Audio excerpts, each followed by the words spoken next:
Fue como si el suelo hubiera desaparecido bajo mis pies, en el instante en que escuché aquellas palabras.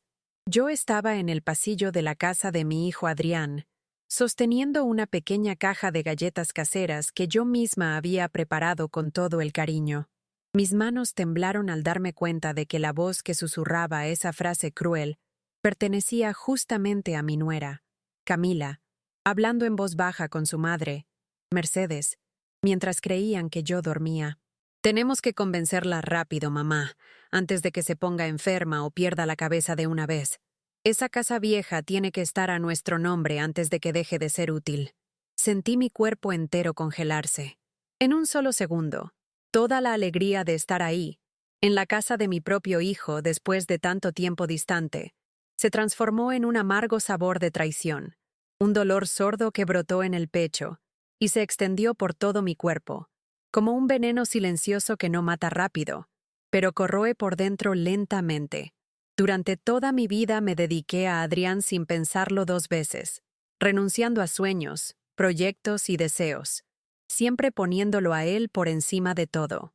Lo crié sola, con una pensión modesta tras la muerte de mi esposo, trabajando horas extras, cosiendo ropa hasta altas horas de la madrugada, solo para asegurarme de que nada le faltara a mi niño. Ahora, allí, parada en ese pasillo helado, apenas iluminado por la tenue luz que se filtraba de la cocina, comprendí que todo ese esfuerzo tal vez había sido en vano. Mi corazón latía con tanta fuerza que pensé que Camila y Mercedes podrían oír el eco de mis pulsaciones en el silencio de la noche. Y entonces, en un gesto automático de defensa, di un paso atrás, tratando de no hacer ruido, sintiendo cómo la realidad se me desplomaba encima. Mi hijo, mi único hijo, ahora era cómplice de aquella trama mezquina y cruel contra mí, y el dolor de ese descubrimiento me asfixiaba más que cualquier enfermedad o vejez jamás podría hacerlo. No dormí esa noche. Quedé tendida, vuelta hacia la pared, con los ojos bien abiertos, intentando entender en qué momento dejé de ser madre y me convertí en un obstáculo. La casa estaba silenciosa, pero dentro de mí había una tormenta que no daba tregua. Cada vez que cerraba los ojos, veía el rostro de Camila distorsionado por las palabras que había proferido, y el silencio cómplice de Adrián me hería aún más. Él sabía. Quizá no las palabras exactas, pero sabía del desprecio con el que me trataban allí. Sabía que yo dormía en la habitación de huéspedes, mientras los suegros tenían suite. Sabía que, durante la cena, Camila ni siquiera me sirvió vino, pero brindó con su madre como si fueran realeza. Y aún así, él no dijo nada. No hizo nada. A la mañana siguiente, mientras todos aún dormían, arreglé mi maleta en silencio. Guardé los regalos que había llevado, no porque los quisiera llevar de vuelta, sino porque me di cuenta de que allí ya no harían falta. Tomé los dulces que sobraron y escribí una nota sencilla. Tuve que salir deprisa por un malestar. Hablamos luego. Era mentira, claro. Yo estaba lúcida, entera y absurdamente consciente de todo. Pero esa mentira fue mi último gesto de dignidad. Salí por la puerta principal cargando más que una maleta. Cargaba el peso de una decepción que ninguna madre merece sentir.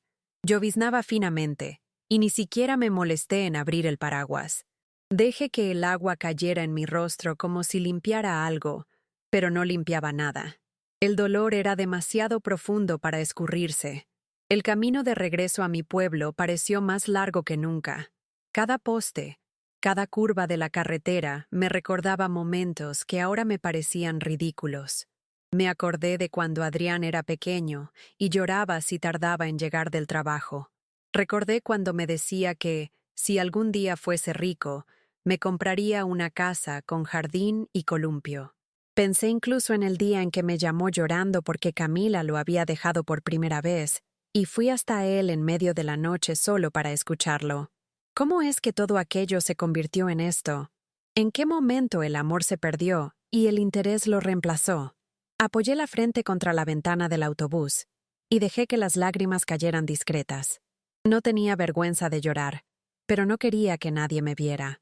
Era un duelo silencioso, el tipo de dolor que no hace escándalo, pero que consume cada pedazo de uno por dentro. Cuando llegué a mi casa, me pareció aún más vieja y solitaria que antes. Las ventanas estaban cerradas, el portón algo atascado y el jardín maltratado por el viento. Pero allí, al menos, era mía. Ninguna voz venenosa susurraba por las paredes. Ninguna sonrisa forzada se dirigía a mí durante la cena. Entré, dejé la maleta en el pasillo y me senté en el sillón de la sala, mirando a mi alrededor como quien regresa de un campo de batalla. Esa casa que antes me parecía demasiado simple, ahora era un refugio. Por primera vez en años, me sentí segura dentro de un lugar, aunque estuviera hecha añicos por dentro. Permanecí allí un rato, sin tele, sin celular, sin música, solo escuchando el tic-tac del reloj de pared y reuniendo el poco de fuerzas que me quedaba para entender qué hacer con todo aquello. En los días siguientes viví en piloto automático. Me despertaba, tomaba café, lavaba los platos y fingía que no dolía. Algunas vecinas pasaban a saludarme, hablaban del clima, de recetas, de telenovelas, y yo sonreía. Sonreía como quien aprendió a cubrir las grietas con barniz. Por la noche, el dolor regresaba con más fuerza. Esa sensación de haber sido descartada por quien más se amaba es difícil de explicar. No tiene nombre, no tiene cura, no se pasa con té. Era un dolor silencioso, pero firme, como un nudo en la garganta que no se desata. Intenté escribirle una carta a Adrián, pero no pude pasar del primer párrafo. Cada palabra parecía agravar la herida. Guardé el papel en el cajón de la mesa de estudio y cerré con fuerza. No era momento de decir nada. Necesitaba escucharme a mí misma primero. Fue en una de esas noches sin sueño que abrí un viejo cajón en el armario de mi cuarto y encontré mi vieja cámara. Una Canon analógica, de las que usan película, guardada en un estuche de cuero desgastado por el tiempo. Mis dedos temblaron al tocarla. ¿Cuántos años hacía desde la última vez que había tomado una foto? En aquella época, Adrián aún era un niño, y yo lo fotografiaba en el parque, corriendo tras las palomas. Eso movió algo en mí de un modo extraño.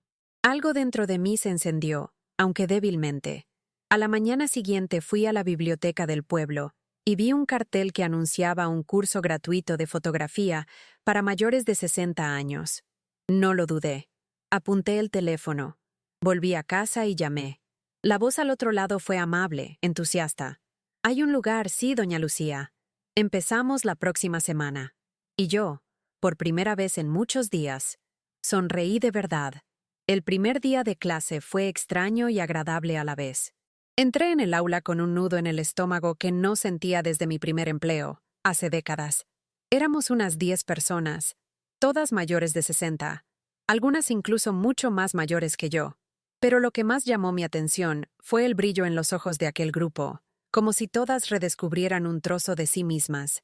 La profesora, una chica joven llamada Irene, nos trataba con un respeto tan ligero, tan sincero, que me sentí acogida desde el primer momento. Nos sentamos en círculo, nos presentamos y cada uno contó por qué estaba allí. Cuando llegó mi turno, solo dije: «Quiero volver a ver lo que dejé de ver». Y fue entonces que percibí que ese lugar quizá era algo más que un curso. Quizá era mi renacer. En los días que siguieron comencé a salir de casa con la cámara colgada al cuello.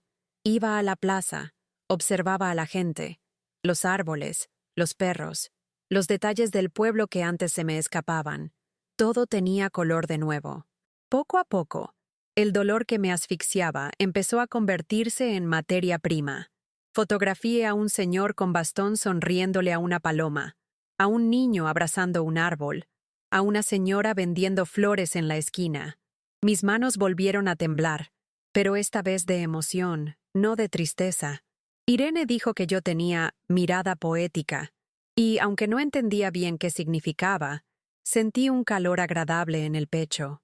Por las noches, al descargar las fotos en la vieja computadora de la sala, me encontraba llorando levemente.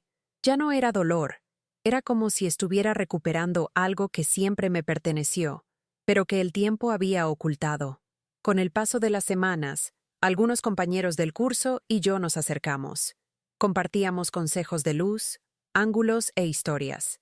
Había algo muy hermoso en ese intercambio entre personas que habían vivido tanto y ahora aprendían a contarlo todo de nuevo con imágenes. Formamos un pequeño grupo, pero unido. Salíamos juntos a fotografiar ferias, callejones antiguos y rincones olvidados del pueblo.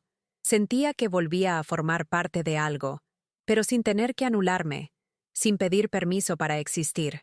Cada foto que tomaba era como una frase no dicha, una respuesta que nunca tuve oportunidad de dar. Y lo curioso es que cuanto más enfocaba por el visor, más me veía a mí misma. Mis límites, mis deseos, mis miedos y, sobre todo, mi fuerza. Un día, Irene nos habló de un concurso de fotografía para ancianos organizado por una institución cultural local. Al principio dudé. Pensé que no estaba lista, que mis fotos eran demasiado sencillas. Pero mis compañeros insistieron y elegí una imagen que me parecía profundamente significativa. Una mujer sola sentada en un banco, mirando el sol filtrarse entre ramas retorcidas de invierno. Era una escena simple, pero cargada de verdad. Envié la foto sin expectativas y traté de olvidarme. Hasta que, 2 semanas después, recibí una llamada. «Doña Lucía, usted ha sido una de las finalistas. Su foto emocionó al jurado». Colgué en estado de choque. Por primera vez en mi vida, algo que había hecho, solo yo, sin ser madre, viuda o ama de casa, fue reconocido. Y eso despertó en mí un tipo de alegría que creía imposible a mi edad. El día de la exposición me vestí con un cuidado que no tenía desde hacía años. Me puse un vestido azul guardado para ocasiones especiales y caí en cuenta de cuánto tiempo había pasado sin permitirme celebrar nada. Al llegar al centro cultural, vi mi foto ampliada, enmarcada y colgada en una pared blanca con mi nombre justo debajo. Lucía Montero. Eso me anudó la garganta. La gente se detenía, admiraba, comentaba. Vi a una señora llorar discretamente delante de la imagen. Vi a un joven fotografiándola con su celular. Era como si ese fragmento de mi dolor convertido en arte tocara otras vidas. Al final del evento recibí un pequeño trofeo y un sobre con un premio simbólico. Más que el dinero, lo que me conmovió fue el aplauso. Un aplauso que no venía de un hijo, de un esposo, ni de nadie con la obligación de hacerlo. Era un reconocimiento legítimo, ganado con lo que yo era, no con lo que yo ofrecía. Esa noche regresé a casa con el corazón lleno. Preparé un té, me senté en el sillón y contemplé la cámara sobre la mesa. Ahora parecía más viva que cualquier retrato colgado en la casa de Adrián. Fue entonces cuando tuve la idea de usar mi tiempo, mi casa y mi pensión para crear algo que acogiera a otras personas como yo. Personas que, al igual que yo, fueron descartadas, olvidadas, relegadas al rincón de la familia. Comencé con una sala pequeña en la parte trasera, donde invité a 2 amigas del curso a exponer sus trabajos. Luego surgió la idea de un estudio, un espacio de creación para fotógrafos mayores. En menos de un año, nos convertimos en una referencia local. Salió un reportaje en el periódico y en la emisora de radio del pueblo. La gente nos llamaba el grupo de la segunda juventud. Y yo, que durante tanto tiempo había sido sombra, ahora era luz. Por esa época, recibí un mensaje inesperado en el móvil. «Mamá, ¿podemos hablar? Camila vio tus fotos en el periódico». Ver el nombre de Adrián en la pantalla me causó un nudo inmediato. Pensé en no responder, en decir que ya no había nada que hablar. Pero la verdad es que, por más que uno se fortalezca, algunas heridas nunca cierran por completo. Quedé para encontrarnos en una cafetería cercana al estudio. Cuando llegó, estaba más delgado, con ojeras profundas y una sonrisa titubeante. Comenzó con un discurso ensayado. Lo sentimos mucho. Camila quizás se pasó un poco, pero ella solo quería asegurar el futuro. Lo escuché en silencio, como quien observa a un desconocido intentando salvar su reflejo en un espejo. No vino por amor, vino por curiosidad, por interés, por orgullo herido. En los días siguientes comenzaron las sutilezas. Camila apareció con flores en el estudio. Dijo estar emocionada con mi superación. Fingió interés por las fotos, por las historias. Incluso pidió organizar una cena familiar. Dije que lo pensaría, pero algo en su mirada me puso en alerta. Eso no era cariño. era cálculo. Un día, al llegar temprano al estudio, la encontré sola, rebuscando en el cajón donde guardaba documentos. Se sobresaltó al verme y puso cara de inocente, diciendo que buscaba una tarjeta de presentación.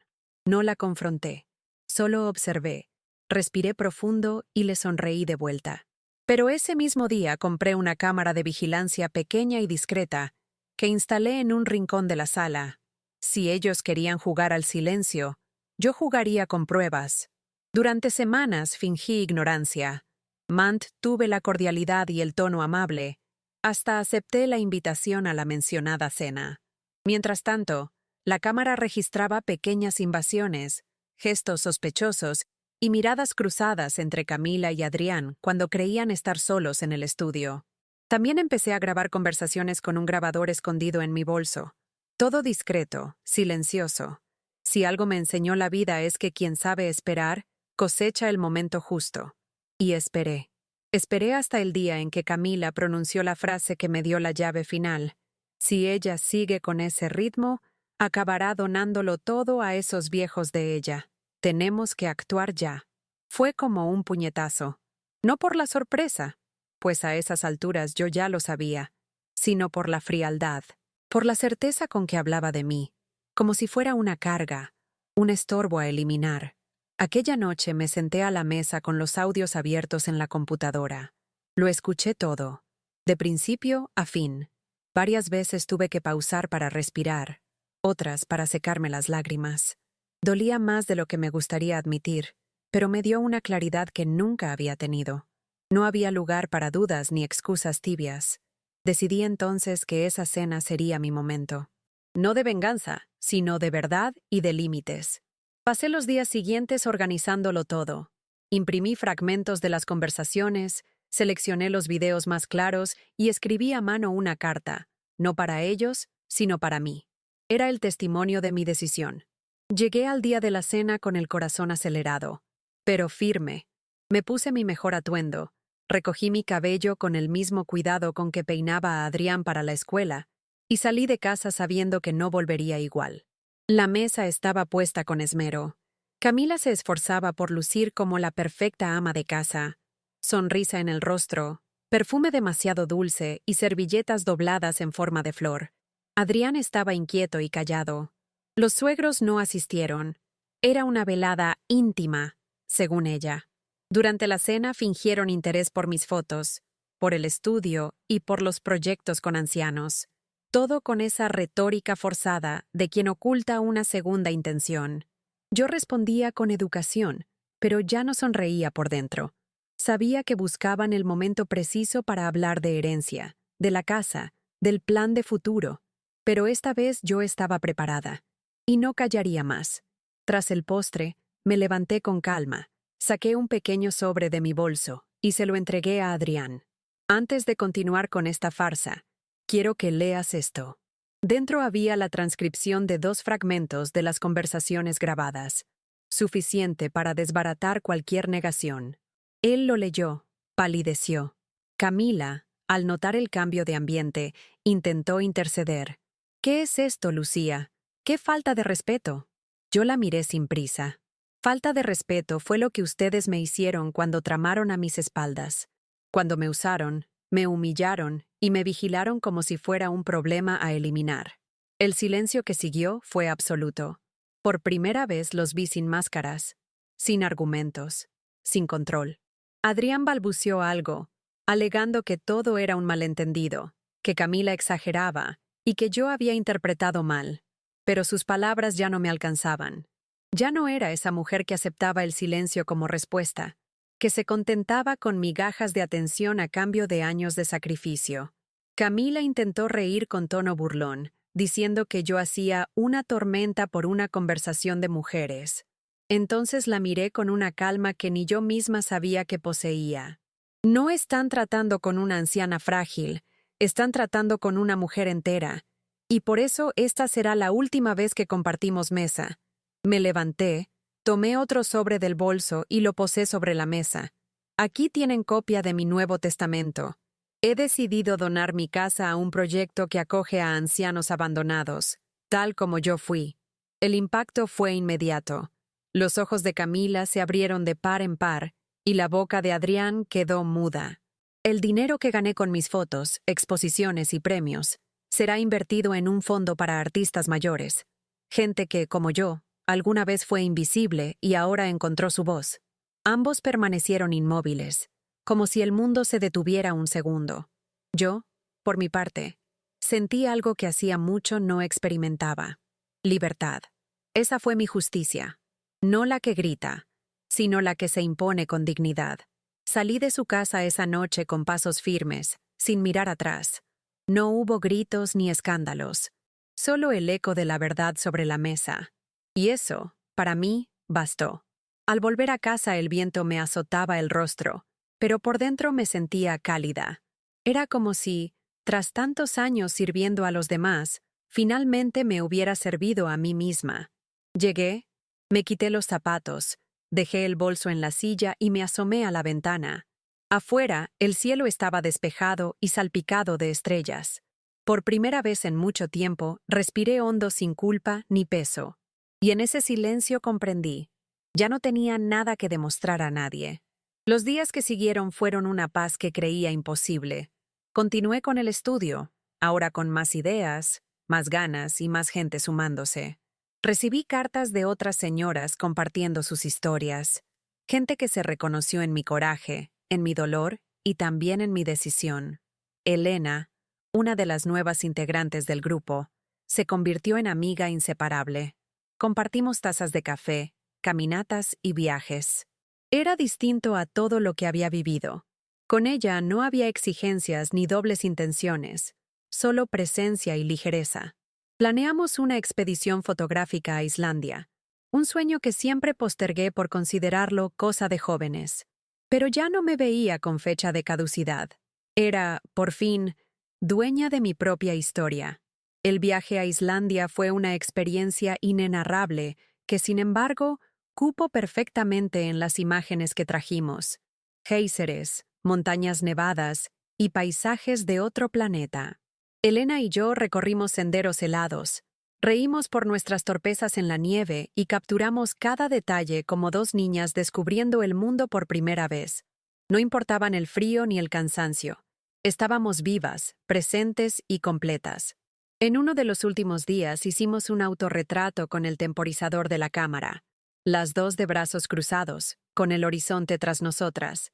Esa foto ahora adorna mi sala, no como recuerdo de un viaje, sino como prueba de que la vida aún sorprende, pese a las cicatrices. Poco después de nuestro regreso, sentí el lado izquierdo del cuerpo adormecerse, un hormigueo súbito. Elena me llevó al hospital. Los exámenes confirmaron un pequeño ACV. Pasé unos días internada, bajo observación, sin secuelas graves. Pero algo cambió en mí.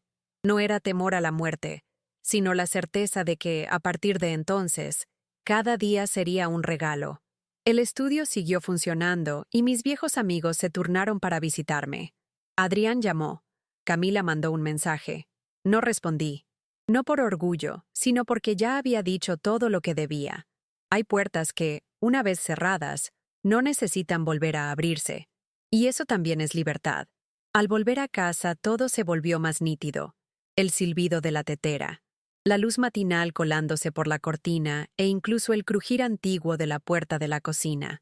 Era como haber recibido una segunda oportunidad, no para hacer diferente, sino para vivir con verdad. Empecé a documentar mi día a día con delicadeza. La tostada con mantequilla, las manos arrugadas sosteniendo la taza y el reflejo del sol en el vidrio. Mis fotos comenzaron a contar historias silenciosas pero profundas. Algunas llegaron a exposiciones fuera de la ciudad, otras a revistas especializadas, y sin buscarlo, me convertí en referente. No por técnica, sino por mostrar que vivir con intensidad no tiene fecha de caducidad, que no se necesita juventud para reinventarse, solo coraje y decisión. Elena solía decir que mi fuerza provenía de los noes que aprendí a decir, y quizá tenía razón. Decir no al desdén, al oportunismo y al chantaje emocional, me liberó de una prisión invisible. Hoy, al mirar atrás, no me veo como víctima, sino como alguien que, al ser empujada al final, halló su comienzo. Conservo los audios, los papeles del Antiguo Testamento y los recortes de periódico, no por rencor, sino como testimonio, como quien marca un hito para recordar. Ahí, en esa curva de la vida, todo cambió, donde la mujer olvidada pasó a ser recordada, donde la madre que siempre sirvió decidió servirse a sí misma, y, de algún modo, donde el dolor se convirtió en obra. De vez en cuando alguien me detiene en la calle, una joven con su abuela de la mano, un señor con cámara al cuello, o una cuidadora emocionada. Todos dicen más o menos lo mismo. Me hiciste creer que aún hay tiempo. Curioso pensar que yo misma no lo creía. Pensé que mi historia había terminado el día que salí de aquella casa bajo la lluvia. Pero lo que concluyó entonces no fue mi vida, sino el papel que me forzaron a interpretar por años. Desde entonces, cada elección mía ha sido un acto de reparación, como si hilvanara, punto a punto, una nueva versión de mí, más fuerte, más entera y menos silenciosa. Hace poco encontré una carta antigua de Adrián, escrita cuando tenía 8 años. Decía que yo era la mejor mamá del universo, y que, de grande, me compraría una casa con tobogán para verme feliz. La leí con el nudo en la garganta. No lloré. Doblé el papel con cuidado y lo guardé en una caja junto a otros recuerdos que aún me consuelan, aunque duelan un poco. Es extraño cómo el tiempo transforma todo. El niño dulce se convirtió en un hombre que me traicionó. Y aún así, una parte de mí sigue amándolo. Pero ahora ese amor no me ata ni me debilita. Es un amor que perdona a la distancia. Elige no olvidar y tampoco dejarse herir de nuevo. A veces, cuando ordeno mis cosas en el estudio, miro el portarretratos con aquella foto de Elena y yo en Islandia. Nos tomamos de la mano, riendo contra el viento, con el cabello alborotado y el mundo entero por delante. Esa imagen me recuerda que nunca es tarde para vivir algo por primera vez, que, aún tras tantas quebraduras, se puede reconstruir. Hay quien cree que envejecer es apagarse poco a poco. Pero yo aprendí que esa etapa es cuando empezamos a escribir lo que realmente importa, con calma, con claridad y con la certeza de que no hay nada que demostrar a nadie. Pensó por un segundo. Fue otro día cuando una reportera me preguntó qué les diría a otras mujeres de mi edad que se sienten olvidadas o descartadas por su propia familia. Pensé durante unos segundos antes de responder, y entonces dije, no esperes que los demás validen tu valor. Ve y demuéstralo tú misma. Empieza en pequeño, empieza con miedo, pero empieza. Porque invisible es solo aquello que dejamos de iluminar. Ella sonrió, emocionada. Y yo también, porque, en ese momento, comprendí que mi historia ya no era solo mía. Se había convertido en reflejo, espejo, semilla. Y eso, más que cualquier casa o herencia, era el verdadero legado que dejaría atrás. Con el paso del tiempo, aprendí a convivir con las limitaciones que llegaron después del ACV. Los movimientos más lentos, los despistes tontos, el cuerpo que ya no responde con tanta agilidad. Pero, a diferencia de antes, eso ya no me avergüenza. Hoy, cada arruga, cada molestia, cada pausa es prueba de que estoy viva y entera. Elena suele bromear diciendo que soy una guerrera con cámara. A veces me ayuda a montar los equipos, a subir escaleras, a organizar exposiciones. Otras veces, simplemente nos sentamos lado a lado, en silencio, observando a la gente pasar. Y eso basta. Su presencia se ha vuelto una especie de cura suave, no un parche, sino un refuerzo. Como si la vida me dijera, perdiste mucho, pero no todo, aún queda más. No sé cuánto tiempo más me queda. Nadie lo sabe. Pero sé que, mientras pueda, seguiré fotografiando, caminando despacio por las calles, tomando café con bizcocho de naranja en el porche del estudio. No porque eso me distraiga del dolor, sino porque me conecta con la parte más hermosa de la vida, el ahora. A veces recibo invitaciones para conferencias, entrevistas, exposiciones. Otras paso días en silencio, solo escuchando canciones antiguas y revisando archivos de fotos. En cada detalle de mi rutina hay un rasgo de lo que he reconquistado. Mi paz, mi autonomía, mi verdad. Ya no soy solo la madre de Adrián. ni la mujer que fue traicionada. Ahora soy Lucía. Simplemente Lucía. Y eso es más que suficiente. Cierta tarde, mientras recogía unas cajas viejas en el armario del pasillo, encontré el cuaderno donde anoté, años atrás, las primeras ideas para convertir mi casa en un espacio colectivo. Estaba todo allí: garabatos, nombres de amigos, planos dibujados con regla torcida, presupuestos que nunca cuadraban. Pasé un rato hojeando esas páginas, rozando con los dedos la letra temblorosa que ni recordaba haber escrito. Sentí orgullo, no por haberlo hecho todo sola, porque no lo hice, sino por no haberme rendido cuando todo en mí pedía acostarme y dejar pasar. Ese cuaderno era testigo silencioso de un vuelco que nadie vio desde afuera, pero que por dentro fue como un terremoto. En la última página había un papel suelto escrito con bolígrafo azul. No permitas que el dolor defina tu destino. Recordé haberlo escrito una madrugada, tras volver de casa de Adrián, aún con la ropa empapada de lluvia. En ese entonces pensé que era solo una frase de efecto, un intento desesperado de mantenerme en pie. Pero hoy veo que fue algo más, un compromiso conmigo misma, un pacto silencioso de que, incluso ante la mayor decepción, no entregaría mi historia a quien intentó borrarla. Y eso me ha guiado desde entonces.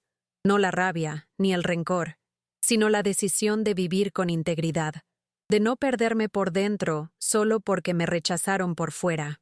Al final de cada mes, hacemos un pequeño encuentro en el estudio, con café, bizcocho y una tertulia sobre fotografía y memoria.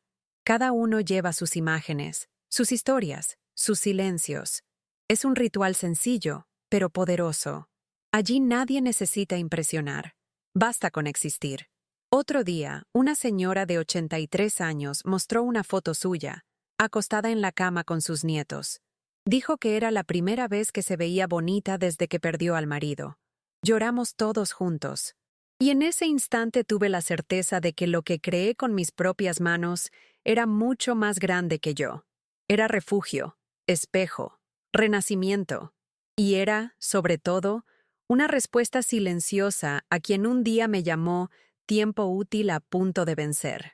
Esa expresión se me quedó pegada durante mucho tiempo, como si fuera un producto con fecha de caducidad, a punto de estropearse. Pero hoy, cuando me miro al espejo, veo a alguien más viva que nunca. No porque la vida se haya vuelto fácil, porque no lo ha sido, sino porque ahora es mía, elegida, diseñada por mí, fotografiada con mis lentes, vivida a mi ritmo. Ya no pido permiso para existir, ni disculpas por no agradar. Y si algún día Adrián o Camila vuelven con otro gesto disfrazado de cariño, sabré reconocerlo. No con agresividad, sino con esa mirada serena de quien lo ha visto todo, lo ha entendido todo y ha decidido seguir. Y eso, aprendí con el tiempo, es la forma más digna de vencer. Hace unas semanas recibí una invitación para exponer mis fotografías en una galería de Sevilla. Era una muestra colectiva con artistas mayores de toda España. Cuando abrí el correo, se me sudaron las manos como si tuviera 20 años de nuevo. Pensé en rechazar, alegar cansancio, edad, distancia, pero pronto me di cuenta de que eso sería lo mismo que volver a encogerme. Y me prometí, esa noche de lluvia y traición, que nunca más me apagaría. Así que acepté. Elena irá conmigo. Ya reservamos hotel, planificamos el itinerario e incluso una visita al Museo de Arte Contemporáneo. Es más que un viaje, es una declaración, de que sigo viva, de que sigo avanzando, aunque más despacio. Y en esa exposición colgaré una de las fotos más importantes que he tomado. Una ventana entreabierta, con la cortina apenas mecida por la brisa, y un rayo de sol atravesando la habitación vacía. Esa imagen representa todo lo que he vivido: el abandono, el silencio, pero también la luz que penetró cuando nadie más creía. Y si alguien me pregunta qué significa, diré simplemente: significa que siempre hay un camino por donde la vida regresa, porque eso fue lo que aprendí, que no toda puerta cerrada es el fin. A veces basta una rendija para que encontremos aire, coraje y dirección. Y yo, que un día pensé que había sido descartada, hoy sé que solo fui redirigida. Estos días, Elena me dijo algo que retumbó en mi cabeza. Lucía, solo envejecemos de verdad cuando empezamos a escondernos. Y creo que tiene razón, porque durante mucho tiempo me escondí, detrás del rol de madre, de la rutina, del miedo a molestar. Acepté invitaciones que me herían, permanecí en lugares que me empequeñecían, todo para no parecer ingrata, para no causar conflictos. Pero hoy, no. Hoy elijo dónde estar, con quién estar y hasta cuánto de mí dar. No es frialdad, es respeto. Por mi historia, por mi edad, por todo lo que tardé en recuperar. Y si alguien lo tacha de egoísmo, paciencia. Prefiero que me llamen egoísta a volver a ser invisible. Poco a poco acepté que no toda relación necesita rescatarse, que hay vínculos que se rompen, y eso no es fracaso, sino final. Y está bien. Ya no siento rabia por Adrián. Siento lástima, quizá, de que se perdiera, de que eligiera el camino de la conveniencia, pero no quiero verlo sufrir. Solo deseo que algún día comprenda lo que perdió. No la casa, ni el dinero, sino la oportunidad de caminar junto a quien lo habría dado todo. Y lo dio, hasta donde pudo. Hoy, si vuelve a buscarme, lo escucharé con calma, pero sabré hasta dónde llegar, porque ahora, más que madre, soy una mujer entera, y ningún lazo me convencerá de deshacerme de nuevo. Otro día me senté con Elena en el porche del estudio, cada una con su taza de té, y vimos el sol ponerse tras los tejados antiguos de la ciudad. Me miró y dijo, ¿te has dado cuenta de que estás más ligera? Y sonreí, porque sí lo había notado. No porque los problemas desaparecieran, sino porque dejaron de mandarme. Antes vivía con miedo de no ser suficiente. Hoy solo temo abandonarme. Y no pienso hacerlo nunca más.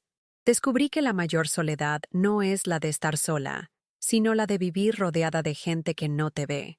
Y cuando decides verte primero, lo demás empieza a perder importancia. No quiero ser un ejemplo para nadie. Tampoco pretendo haber hecho todo bien. He tenido errores, silencios, demoras para reaccionar. Pero si algo aprendí con todo esto, es que siempre se puede empezar de nuevo. No siempre como imaginamos, ni con aplausos o público. A veces el renacer viene en silencio, en un clic de cámara, en un café compartido, en una decisión solitaria y valiente. No gané una guerra, solo dejé de luchar contra mí misma. Y eso, para quien fue criada para servir, ya es una revolución. Serena, pero firme, que no necesita gritar para ser escuchada. Basta con existir con verdad. Después de tanto tiempo intentando agradar y darme hasta vaciarme, aprendí algo sencillo: decir no. No cuando alguien sobrepasa mis límites. No cuando me quieren solo por lo que puedo ofrecer. No cuando intentan hacerme dudar de mi intuición. Y curiosamente, esos noes me trajeron los mejores síes de la vida. Decir no a Camila y a Adrián abrió espacio para decir sí a mí, a mis proyectos, a mis afectos sinceros. Y es curioso ver cómo la vida se aligera cuando dejamos de cargar con lo que no es nuestro. Hoy mi maleta es pequeña. Llevo solo lo que me hace bien: una cámara, un cuaderno y un puñado de personas de verdad. A veces me despierto a medianoche con recuerdos dolorosos: el pasillo de esa casa, la voz venenosa de Camila, la mirada vacía de mi hijo. Duele, claro que duele, pero ya no me paraliza. Me levanto, voy a la ventana y recuerdo que estoy en paz, que esta casa mía, aunque vieja, tiene amor en cada rincón, que esta vida que reconstruí, pese a las grietas, es mía. Y eso me basta. No tengo la ilusión de que todo se resolverá, ni de que pedirán disculpas o reconocerán mi valor. Quizá nunca suceda. Pero ya no hace falta, porque ahora sé quién soy. Y cuando uno sabe quién es, no necesita rogar por un lugar en el mundo. Recientemente fuimos invitados a montar una exposición en la Residencia Municipal de Ancianos. Un proyecto pequeño, pero lleno de sentido. Fotografías hechas por y para mayores, con sus historias escritas a mano debajo de cada imagen. Fue una de las experiencias más emocionantes de mi vida. Vi a gente que llevaba años sin sonreír emocionarse al verse retratada con belleza y dignidad. Personas que creían no tener más historia que contar Descubrieron que cada arruga es una crónica y cada mirada un testimonio. Mientras ayudaba a colgar los cuadros, una señora me abrazó y dijo: «Tú le has dado color a mis últimos años». Eso quedó grabado en mí. Más que premios o reconocimientos, ese tipo de encuentros me hizo comprender el valor de lo que hago. Tras la exposición recibimos una carta del ayuntamiento ofreciendo apoyo para ampliar el proyecto. Querían cedernos un espacio mayor, con mejores equipos e incluso transporte para quienes ya no pueden salir solos. Me reuní con el grupo, lo discutimos y aceptamos.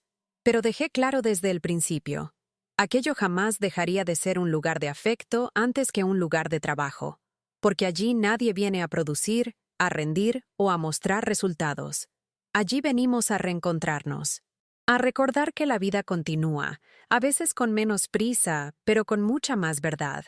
Y ver eso cada día es la prueba viva de que la vejez puede ser, sí, la época más potente de nuestra existencia. Una tarde recibí un sobre marrón en casa. El remitente era Adrián. Pensé en no abrirlo, pero la curiosidad pudo más. Dentro había una carta manuscrita y algunas fotos antiguas nuestras. En la carta decía que había seguido parte de lo que he hecho, que vio entrevistas, leyó artículos y que, por primera vez, sintió vergüenza de cómo me trató. Pedía disculpas.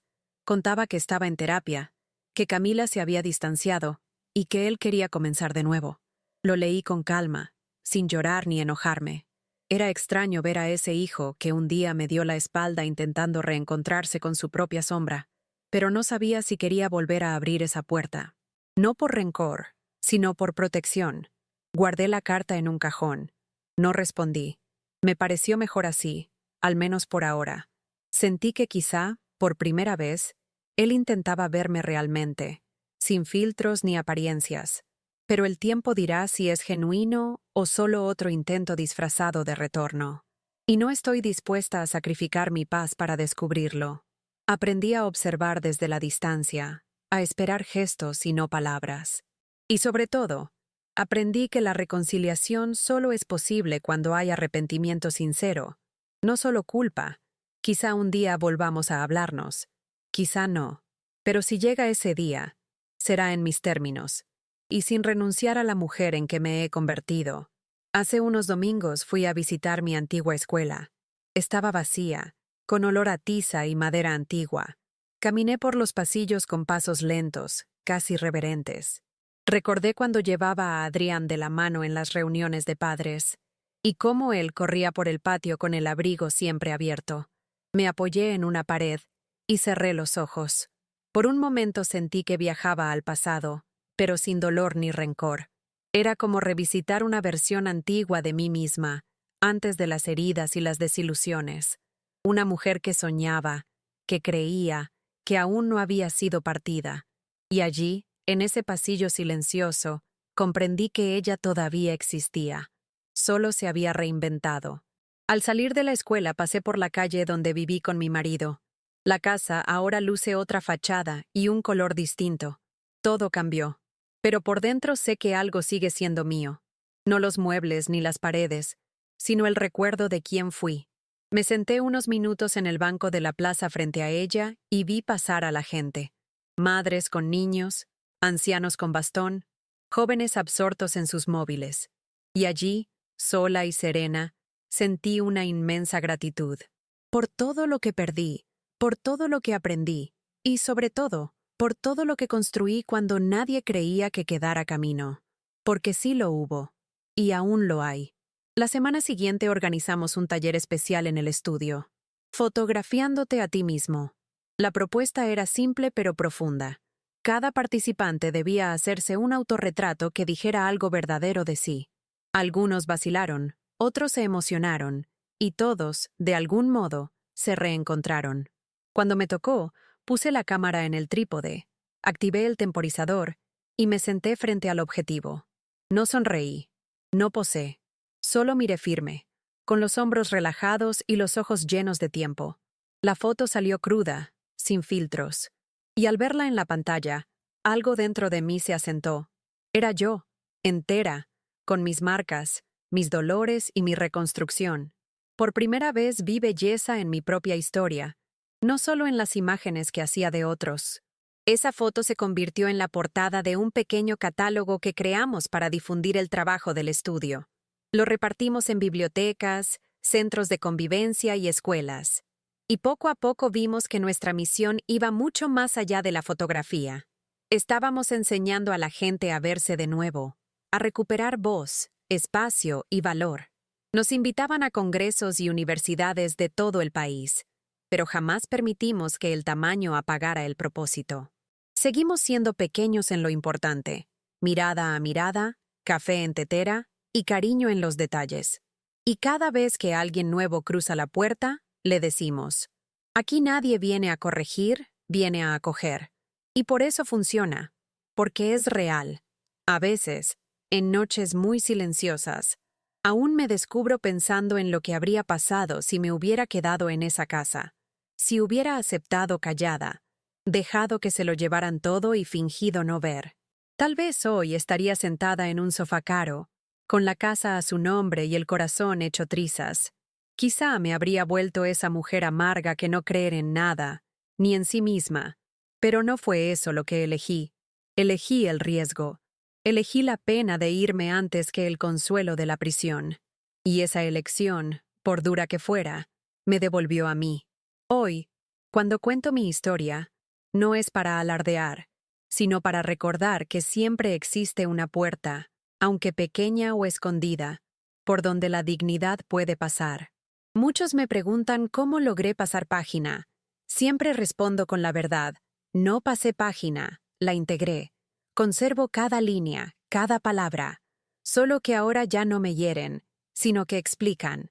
Son cicatrices organizadas en forma de memoria. Y si algún día Adrián vuelve de verdad, quizá lo reciba.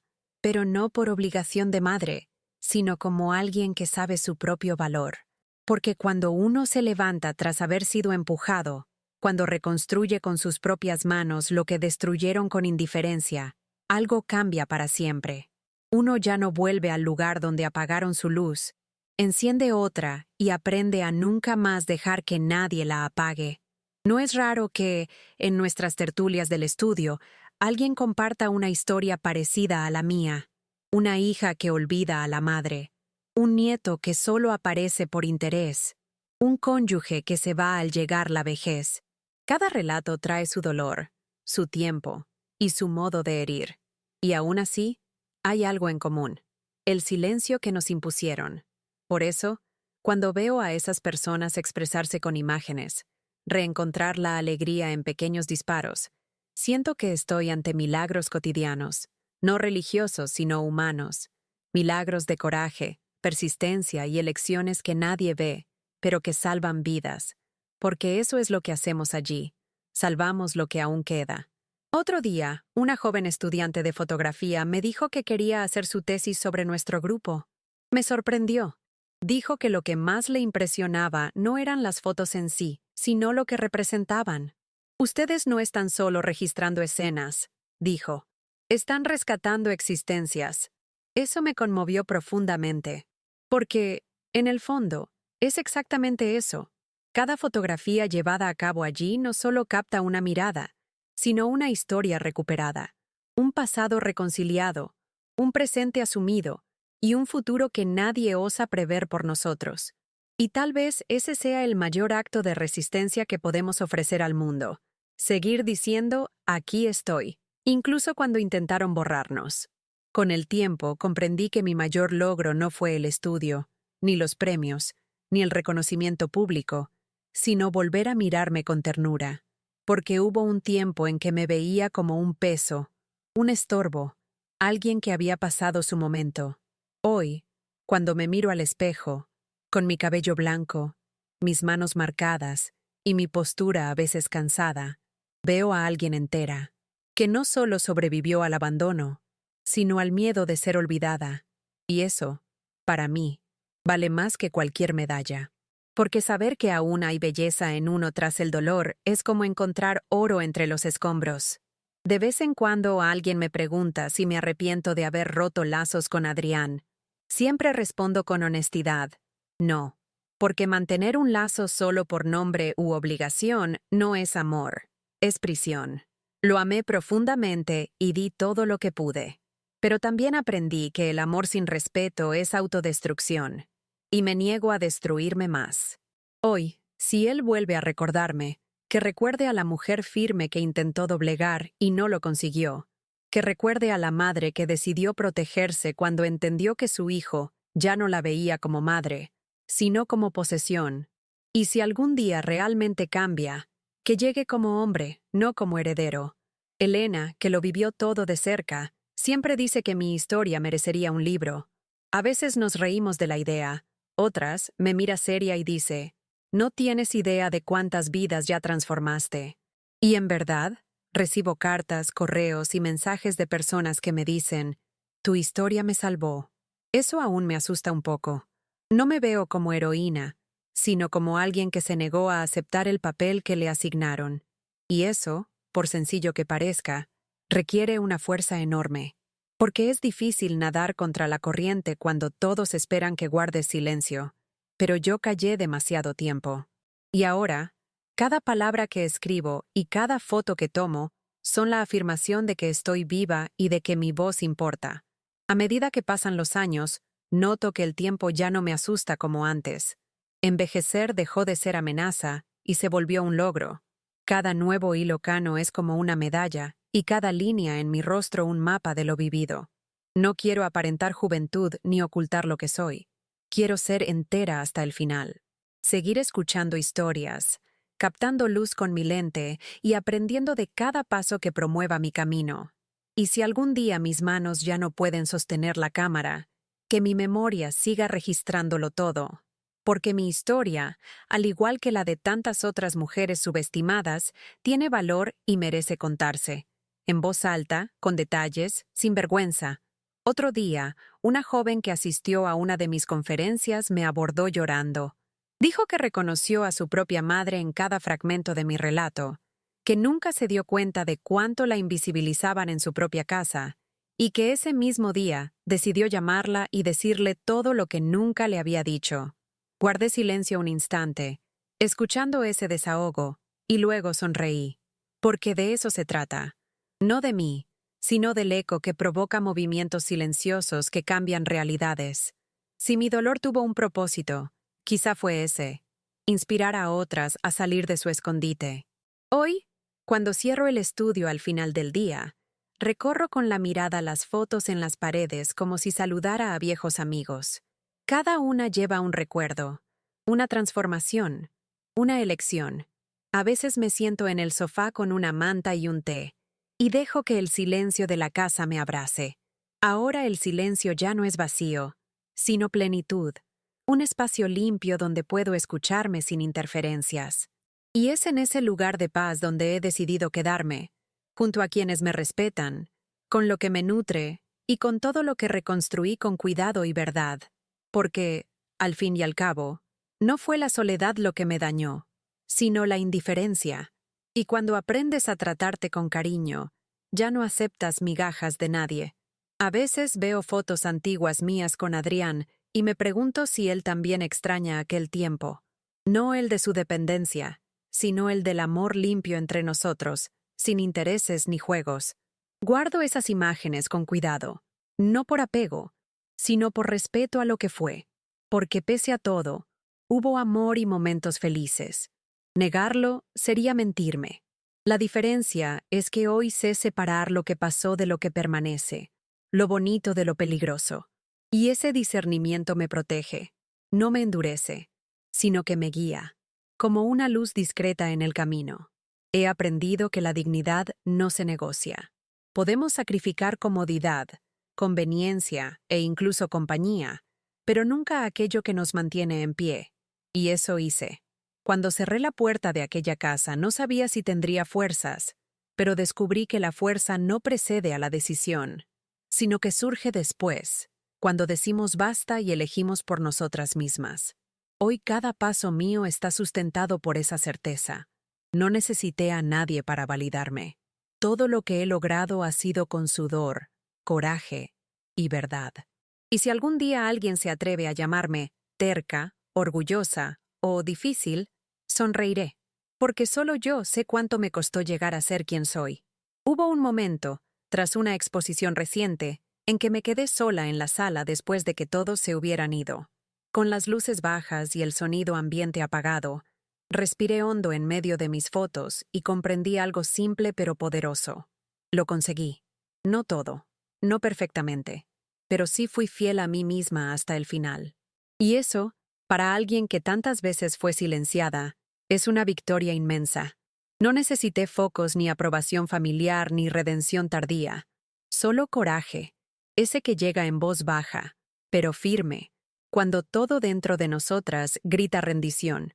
Toqué con la punta de los dedos un marco y sentí que esa historia ya no me dolía como antes. Sí, hay puntos que aún duelen, pero son heridas con bordes, sin rebasar. Esa es la mayor prueba de curación que conozco.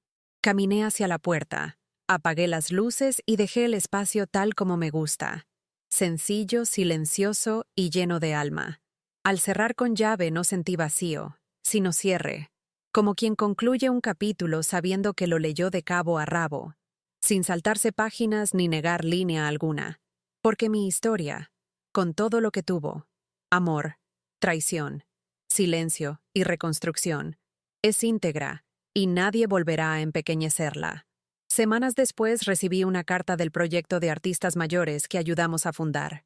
Decían que se construiría una nueva sede en mi nombre, con la placa Centro Cultural Lucía Montero, para quienes nunca dejaron de reempezar. Leí esas palabras con las manos temblorosas. No lloré de tristeza ni de euforia, sino de reconocimiento. Era como si el universo, después de tantos años de silencio, por fin me dijera: vi todo, cada caída, cada elección, cada paso. No se trataba de fama, sino de memoria, de dejar una huella que proclamara: aquí vivió una mujer que se negó a desaparecer.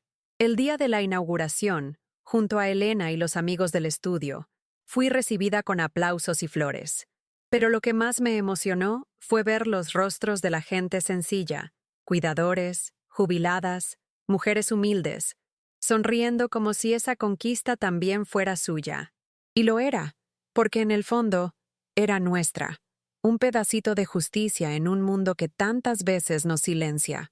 Al cortar la cinta sintonicé un silencio interior, como si finalmente hubiera regresado entera a mí misma. ¿Terminó ahí mi historia? No, porque historias como la mía no terminan. Siguen resonando cada vez que una mujer decide levantarse tras haber sido olvidada.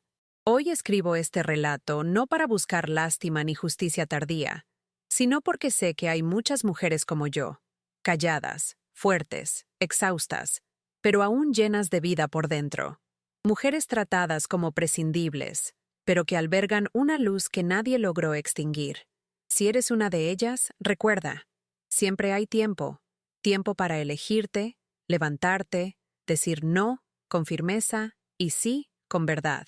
El mundo seguirá intentando empujarnos al rincón, pero podemos aprender a mantenernos en el centro de nuestra propia vida, incluso despacio, a cuentagotas y pese al dolor inicial. Y si algún día ya no esté, quiero que sepan, no morí en la tristeza de aquella Navidad, ni en las palabras venenosas pronunciadas en el pasillo. Renací en el clic de la cámara, en el abrazo de Elena, en la valentía de decir basta. Volví a nacer cada vez que alguien me vio tal como soy, no como esperaban que fuera. Y eso es lo que deseo para toda mujer que alguna vez pensó en renunciar a sí misma, que encuentre, en su propio silencio, la fuerza para recomenzar. Porque la vida puede intentar silenciarnos, pero mientras haya quien cuente la verdad con el corazón abierto, ninguna historia será olvidada y ninguna mujer invisible para siempre.